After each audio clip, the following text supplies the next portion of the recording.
40 years. That's how long I carried it. Through every holiday dinner, every birthday, every "I'm fine" and every "everything's good." My family thought they knew me. They knew the version of me I built to survive. Last November, I tore that version down. I'm 81 years old. My name is Colleen McGuire, and I have been lying to my family since 1984. Not a dramatic lie, not the kind they make movies about. No secret second family, no stolen money, no criminal past. Mine was quieter than that, softer. The kind of lie that looks like a normal life from the outside. The kind you can maintain for decades without anyone suspecting because the mask fits so well that even you forget you're wearing it. I gave away a child, a daughter. On March 7th, 1984, at St. Anne's Hospital in Worcester, Massachusetts, I was 19 years old, unmarried, terrified, and I held my baby girl for 11 minutes. Before a nurse I can still see, short, red hair, glasses on a chain, smelled like ivory soap, took her from my arms and walked out of the room. 11 minutes. I counted later, trying to measure how long I had her, trying to figure out how much of her I'd managed to memorize. Her fingers. She had my fingers, long, thin, the pinky slightly crooked the way mine is, the way my mother's was.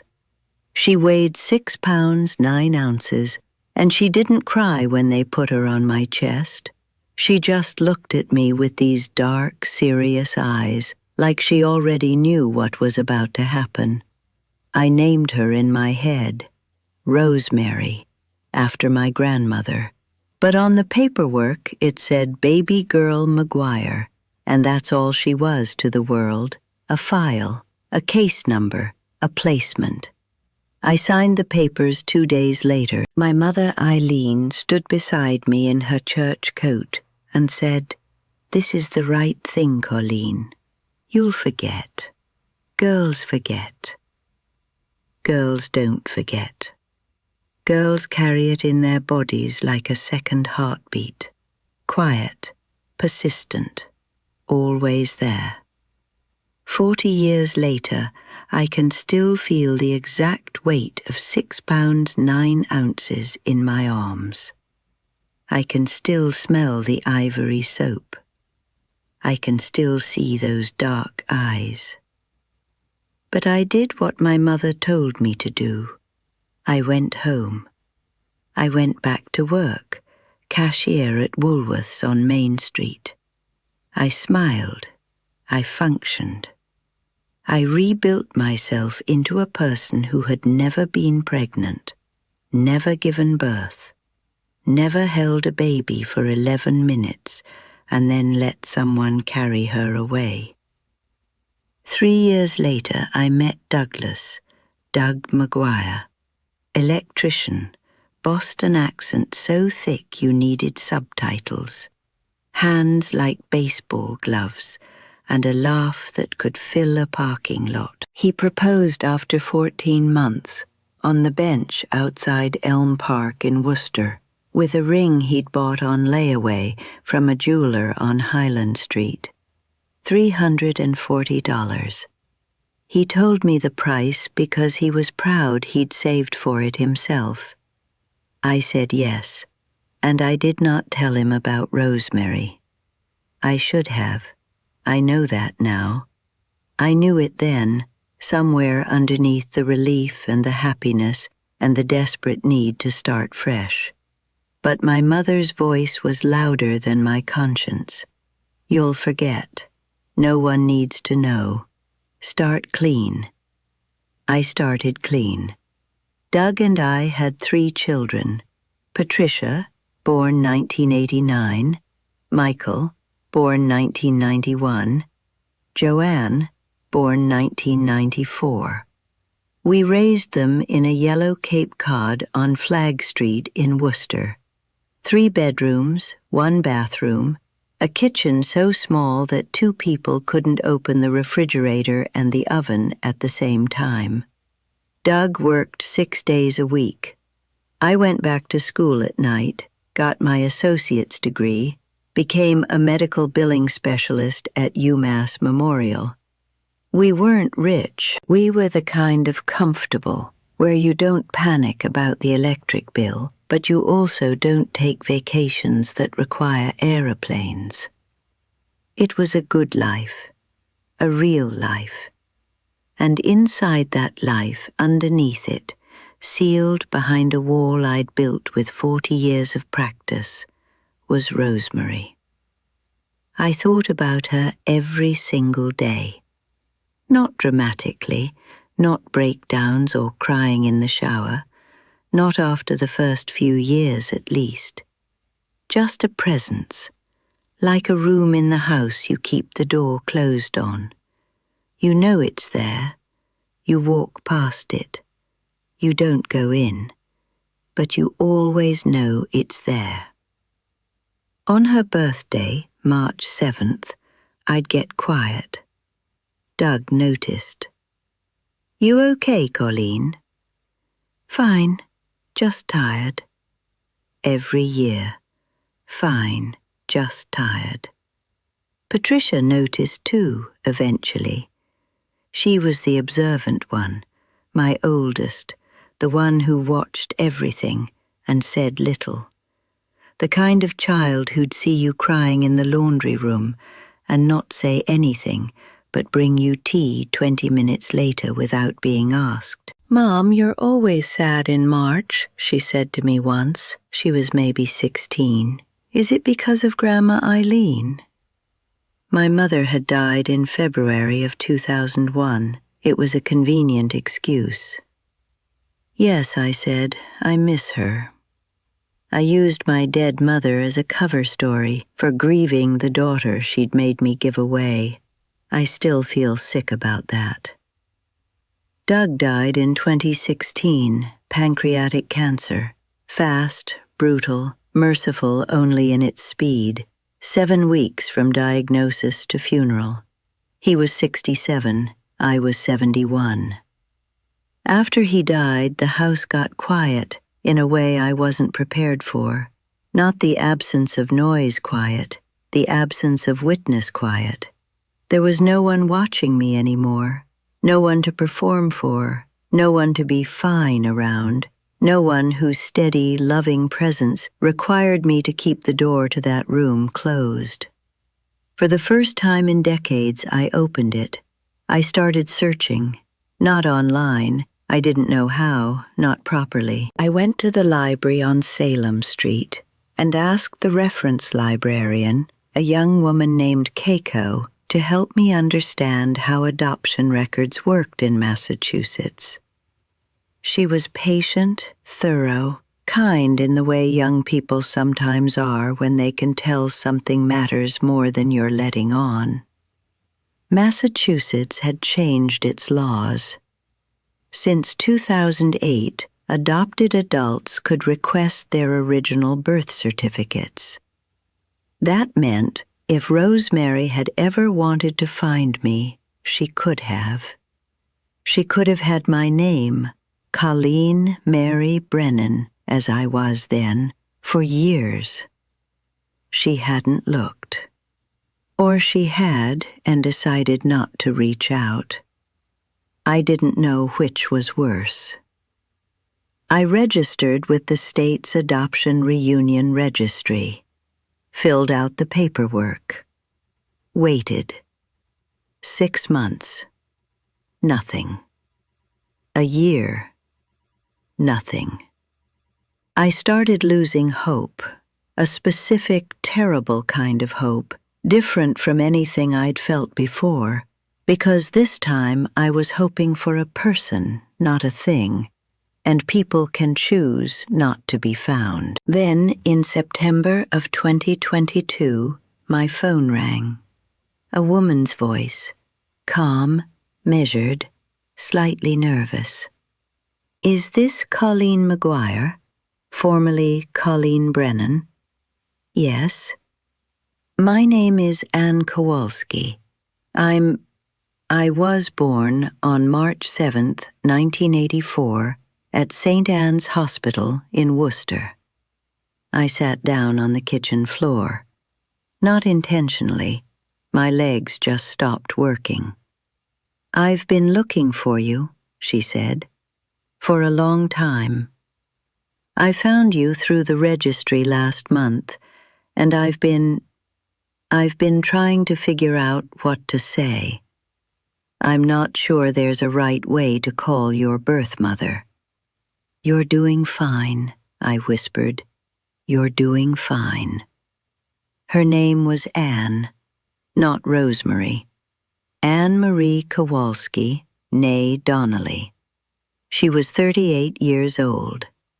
She lived in Manchester, New Hampshire, 45 minutes from me. 45 minutes. For 38 years, she'd been 45 minutes away, and I'd been driving past the exits to her city without knowing she was there. She'd been adopted by a couple named Gary and Suzanne Donnelly. Good people, she said. Loved her, raised her well, gave her a stable home in Nashua. She went to Plymouth State University, studied social work, married a man named Peter Kowalski, who taught high school history. They had 2 daughters, Clara, 12, Willa, 9. I had granddaughters, 2 granddaughters I'd never held, never met, never knew existed. And they were 45 minutes away. We talked for 3 hours. My phone battery died. I plugged it in and called her back. We talked for 2 more hours. She told me about her life. I told her about mine, the parts I could manage, the parts that didn't make me cry so hard I couldn't speak.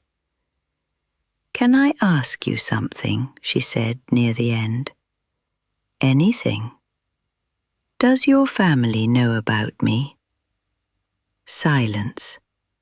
The longest silence of my life. No, I said. They don't. She was quiet for a moment. That must have been very heavy to carry. 40 years, I said. 40 years, Anne. Then maybe it's time to set it down. I spent 2 months planning how to tell them. 2 months of writing scripts in my head, rehearsing sentences in the bathroom mirror, starting letters I never finished. How do you tell your children that you've been lying to them their entire lives? How do you tell them that the mother they thought they knew, steady, reliable, honest Colleen, had a whole other life they never saw? I chose Thanksgiving, not because it was poetic or symbolic, because it was practical. All 3 of my children would be in the same room. Patricia was driving up from Hartford with her husband Neil. Michael was coming from Springfield with his wife Dana and their 2 boys. Joanne was coming from Framingham with her partner Rhonda. Everyone in one place, one conversation, no room to postpone. Anne wanted to be there. I said no, not yet, not for this part. This part was mine to carry alone. Thanksgiving morning, I was up at 5 a.m., not cooking, standing in the kitchen, hands on the counter, staring at the backyard where Doug had built a swing set in 1993 that was still standing, rusted and tilted but standing, because I couldn't bring myself to take it down. The turkey went in at 6. The house filled with the smell of sage and butter and the particular warmth that happens when an oven runs for hours. I set the table with my mother's china, The set with the blue flowers, the same set she'd put out every Thanksgiving when I was a girl. The same set she was using the night she told me, at 19, that I had to give my baby away because what would people think? I used her china. I'm not sure why. Maybe because I wanted her in the room for this. Maybe because I wanted her to hear what her silence had cost. Everyone arrived by noon. The house was full. 7 adults, 2 boys chasing each other through the hallway, the dog barking, the football game on the TV in the living room, Patricia already reorganizing my refrigerator because she couldn't help herself. We ate. The turkey was good. Michael said the stuffing was the best I'd ever made. Joanne opened a bottle of wine she'd brought from a vineyard in the Finger Lakes.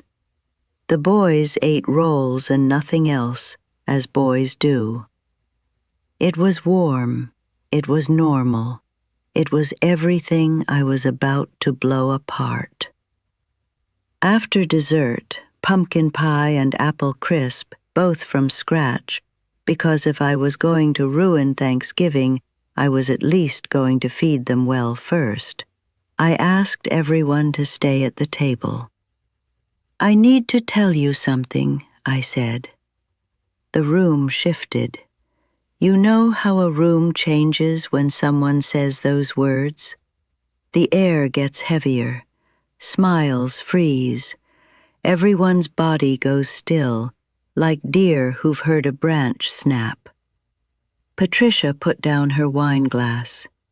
Mom, what's wrong? Nothing's wrong, but I need to tell you something I should have told you a long time ago, and I need you to let me finish before you say anything. Michael leaned forward. Dana put her hand on his arm. Joanne looked at Rhonda. The boys had gone to the living room. Thank God. I took a breath. 40 years of held breath, all releasing at once. When I was 19, before I met your father, before any of you were born, I had a baby, a girl. I was unmarried, and my mother told me I couldn't keep her. I gave her up for adoption on March 7th, 1984. Silence. Not the comfortable kind. The kind that sounds like glass before it breaks. I've never told anyone. Not your father, not any of you. I've carried this for 40 years because I was ashamed and because I was afraid. Afraid you'd look at me differently. Afraid you'd think less of me. Afraid I'd lose you the way I lost her. Patricia's face. I'll never forget Patricia's face. It went through about 6 expressions in 3 seconds. Confusion, shock, hurt, anger, sadness, and something else. Something I couldn't name then, but I think now was recognition. Like a puzzle piece she'd been holding for years, suddenly had a place to go. March, she whispered. That's why you're always sad in March. I nodded. I couldn't speak. Michael stood up. My son, the quiet one, the one who never raised his voice, the one who processed everything internally, stood up from the table and walked into the kitchen. I heard the faucet run. He was standing at the sink, hands braced on the counter, exactly the way I'd been standing at 5 a.m. that morning. Joanne spoke first. Is she alive? Do you know where she is? Her name is Anne. She's 39. She lives in Manchester. She found me 2 months ago. We've been talking. 2 months? Patricia's voice cracked. You've known for 2 months and you didn't tell us? I needed time, Patricia. I needed to figure out how to say it. 40 years, Mom, 40 years. And then 2 more months. That landed. She was right. I'd added more silence on top of decades of silence. And the fact that I needed time was true, but it was also just the old habit. Postpone, protect, keep the door closed. Michael came back from the kitchen. His eyes were red. He sat down, looked at me, and said something that broke my heart and healed it at the same time. Did Dad know? No. You carried this alone, the whole time? Yes. He put his head in his hands. Dana rubbed his back. Nobody said anything for a long time. Then Joanne, my youngest, the one who'd always been the most emotionally direct, who said exactly what she meant, even when it made the room uncomfortable, said, "When can we meet her?" I started crying, not the quiet kind, the kind that comes from somewhere so deep it doesn't sound like crying. It sounds like something being pulled out of the ground. Patricia stood up, walked around the table, and put her arms around me. She was shaking. I was shaking. We held each other and shook together, and she whispered in my ear, "You should have told us, Mom. We would have helped you carry it." "I know," I said. "I know." Anne came to Worcester 3 weeks later, a Sunday in December. I made coffee and banana bread, her favorite, I'd learned during our phone calls, and set out cups on the kitchen table. The same china, different conversation. Patricia came. She'd insisted. "I'm not missing this, Mom. I'm your oldest. I should be there." When Anne walked through the door, tall, dark eyes, my crooked pinky finger, wearing a green scarf that matched nothing, Patricia looked at her and then looked at me and said, "Mom, she looks exactly like you." She did. She does. 40 years, and biology doesn't forget. Her face is my face at 38. The jawline, the way she tilts her head when she's thinking, the way she holds her coffee mug with both hands. My mother's cheekbones, my grandmother Rosemary's hands. Anne and Patricia sat across from each other at my kitchen table and studied each other like 2 people meeting in a foreign country who suddenly realize they speak the same language. "I have sisters," Anne said quietly. "You have sisters," Patricia said. "And 2 nephews who are going to lose their minds when they find out they have an aunt." They laughed, both of them, at the same time, the same rhythm, the same pitch. My 2 daughters laughing together for the first time in their lives, in the kitchen where I'd lied to everyone I loved for 4 decades. Michael took longer. He was angry, not at Anne, not even at me exactly, at the secret, at the years, at the fact that he'd never known his mother fully because she'd hidden a piece of herself so deep that even his father didn't see it. "I feel like I've been living in a house with a locked room," he said to me one evening in January over the phone, "and now the room is open and I can see everything that was in there and I don't know what to do with it." "You don't have to do anything with it, Michael. You just have to know it's there." He met Anne in February, stiff at first, handshake, not a hug, careful small talk about jobs and weather. But then Clara, Anne's 12-year-old, walked in from the car holding a school project, a model of the solar system made from styrofoam balls. and Michael, who'd been a science teacher for 22 years, spent 45 minutes helping her fix Saturn's rings. By the time they left, he was Uncle Michael. Joanne embraced it all immediately, the way Joanne embraces everything, fully, loudly, without reservation. She added Anne to the family group chat within a week. She sent Clara and Willa matching friendship bracelets. She called Anne our sister in front of strangers before Anne had even met everyone. "Jo, slow down," I told her once. "Give everyone time." "Mom, you took 40 years. Somebody in this family has to move fast." She wasn't wrong. It's been a year and a half now. Anne comes to Worcester once a month. She sits at my kitchen table with her dark, serious eyes, the same eyes that looked at me for 11 minutes in 1984, and she tells me about Clara's soccer games and Willa's violin lessons and Peter's latest obsession with sourdough bread. Patricia and Anne talk on the phone every week. They discovered they both hate cilantro, both cry at the same part of It's a Wonderful Life, and both organize their spice racks alphabetically.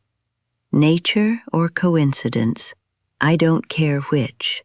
I'll take it. Michael gave Anne a copy of his favorite book, A River Runs Through It, with a note inside that said, "Welcome to the family. Sorry it took us so long." The secret is gone. The room is open, and the house feels bigger now, not because anything was added, but because something was finally let out. I think about my mother sometimes, about Eileen standing in that hospital in her church coat, telling me I'd forget. She was wrong about the forgetting, but I think she was also afraid for me in the only way she knew how to be. Her generation didn't have words for what I was going through. They had shame and silence and the belief that burying things was the same as healing them. It isn't. Burying something doesn't kill it. It just makes it grow in the dark. If I could go back to March 7th, 1984, I wouldn't change the adoption. Anne had a good life. She had parents who loved her. She had stability I couldn't have given her at 19, working at Woolworths with a mother who was more worried about the neighbors than her own daughter's broken heart. But I would change the silence. I would have told Doug. I would have told my children. I would have let them carry some of the weight instead of bending under it alone for 40 years. The secret didn't protect anyone. It just isolated me inside a life that looked whole, but had a hole in the center that no amount of sage-scented Thanksgivings could fill. Here's what I know now that I didn't know then. The people who love you don't need you to be perfect. They need you to be real. And real means showing them the rooms you've kept locked, even the messy ones, even the ones you're ashamed of, because that's where the truest part of you lives. My name is Colleen McGuire. I'm 81 years old. I live in a yellow house on Flag Street in Worcester, Massachusetts, with a rusted swing set in the backyard and my mother's blue-flowered china in the cabinet, and a kitchen table that has seated 4 of my children, 9 of my grandchildren, and 1 secret that took 40 years to say out loud. The table's bigger now. We had to add a leaf. Thank you for sitting with me today, for letting me tell you something I spent most of my life too afraid to say. If you're carrying something, a secret, a regret, a truth you've been holding so long it feels like bone, I want you to know it's not too late.